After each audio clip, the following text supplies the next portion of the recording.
Friends, 12th standard exercise 1.4ல 4th sum fish tank sum. இதில் வந்து ரெண்டு பம்ப் A and B சேர்ந்து வந்து அந்த டேங்கை ஃபில் பண்ணுறது கொடுத்துருக்காங்க. அப்புறம் B மட்டும் தனியாக ஃபில் பண்ணுறதை கொடுத்துட்டு இண்டிவிஜுவலாக வந்து ஒவ்வொன்றும் எவ்வளோ டைம் எடுத்துக்குன்னு சொல்லி கேட்டிருக்காங்க. இப்போ நம்ம இது ஷார்ட்டாக நம்ம என்ன பண்ணிக்கணும்னா, ஃபஸ்ட்டு வந்து ரெண்டு டேங்க் ஃபில் பண்ணுற ஏபியை வந்து இன் 1 hourல எடுத்துக்கணும். இன் 1 hourல வந்து இப்போ பம்ப் ஏ 1/x இது 1/yன்னு வச்சுக்கலாம். அப்போ கொடுத்துருக்கிற டேட்டா வச்சு நம்ம என்ன பண்ணோம்னா 1/x + 1/y is equal to 1/10 அப்படின்னு ஒரு ஈக்குவேஷன் ஃபார்ம் பண்ணிக்கணும். அதாவது a fish tank can be filled in 10 minutes using both the pumps. ரெண்டு பம்பும் சேர்ந்து 10 minutes. இப்போ இதில் ஒரு ஈக்குவேஷன். அடுத்து என்ன கொடுத்துருக்காங்கன்னா, if pump B is inadvertently run in reverse then the tank will be filled in 30 minutes. அப்போ அதுக்கு நான் என்ன பண்ணுறேன்னா B மட்டும்தான். அப்போ so 1/x - 1/y is equal to 1/30 அப்படின்னு ஒரு ஈக்குவேஷன் எடுத்துக்கணும்.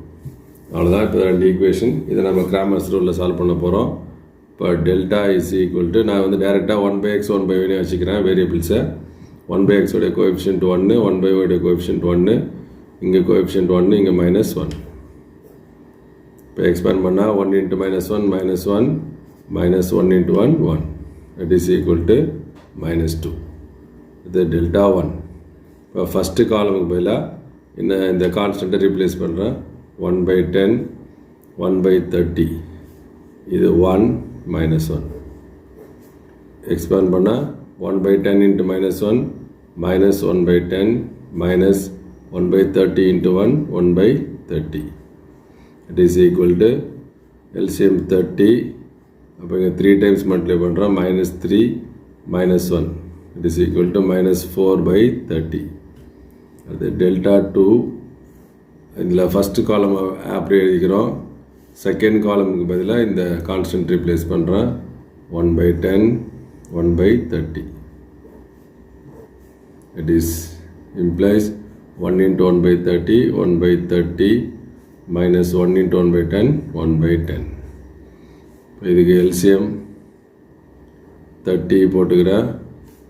இங்கே 1 மைனஸ் இது 3 times 10 3 that is equal to -2/30. So இப்போ நமக்கு by Cramer's rule 1/x is equal to delta 1/delta. Delta 1 value -4/30 divided by delta value -2 is equal to -4/30 into -1/2.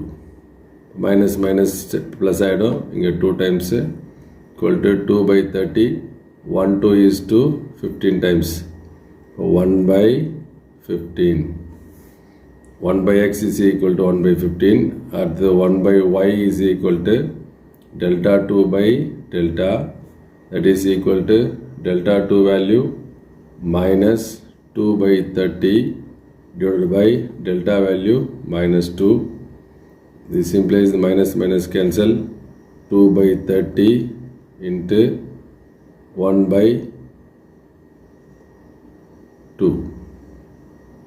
But 2 cancel. This implies 1/30. Answer வந்து 1/x is equal to 1/15. Therefore x is equal to 15. 1/y is equal to 1/30. Therefore y is equal to 30. Therefore the pumps each can be filled by the time x is equal to 15 and y is equal to 30. Answer.